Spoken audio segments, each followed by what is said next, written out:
Happy Monday. This is the final Monday before the launch of the Fine Movement membership. That doesn't mean these videos will stop, so I'll see you back here next Monday. There will still be free content in case you can't sign up for the membership, which I do highly recommend. As a reminder, it's May 1st, so when it launches at midnight, that's Tuesday night or Wednesday morning early, the very beginning of May 1st in my time zone, so that's Eastern Standard Time. I'll be sending out an email at exactly midnight. I'll be sleeping soundly, but it'll be scheduled to go out at midnight with a link and a password to sign up. So make sure you are ready for that. Put it in your calendar now if it's not already. So wrist mobility. Today I'm going to be teaching pails and rails from the FRC system for wrist extension. Okay, so this will be helpful for anything you want to do where your hands are on the floor, planks, push-ups, handstands, anything in that family. So the first thing we need to do is find a passive stretch.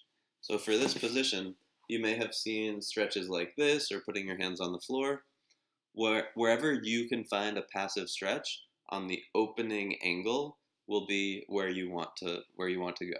So by the opening angle, what I mean is, framing myself here, this side of the joint. So we don't want to feel any crunching or pain or pinching, anything on this side of the joint. We're looking for a stretch over here.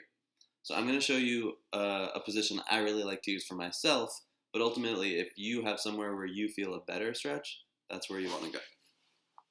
So I like to do this. I can do it for both wrists at the same time, which is another nice bonus.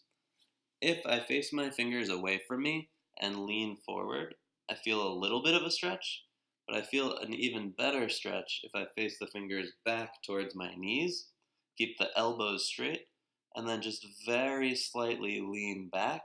Got a really nice stretch in here. So we'll start setting up there for just a couple minutes. You're going to hold that position passively, and you're just hanging out. It's as easy as that, but you do have to hold on to that stretch.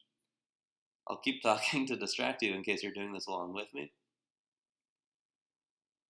You do need to stay in this position, but the sensation might change. So the feeling of the stretch might start to decrease a bit, and you could even go a tiny bit further into the position, but we don't want to be moving around and coming out of it entirely. Okay? So after a couple minutes here, we'll get into our two different types of contraction, pails and rails.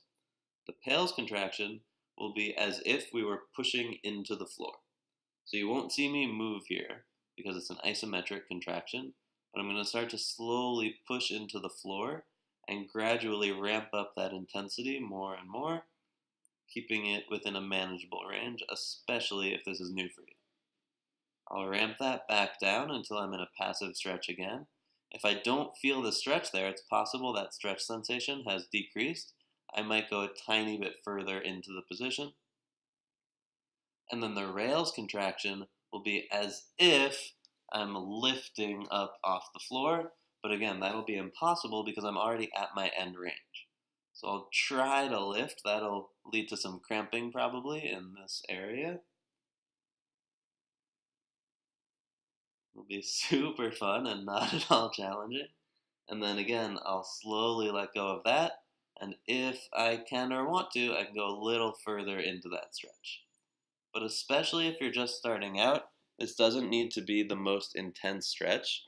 So if this is a new position or type of contraction for you, you definitely want to take it easy. Better to do too little than too much. When you come out of it, you should still be able to move your hands freely. If you're feeling like really stuck or anything unpleasant, you've gone a bit too far. So please start gently, and then you can always build on top of that. If you have any questions, definitely feel free to reach out. And when you try it and it's extremely successful, definitely let me know. I'll talk to you soon and see you for another video next week.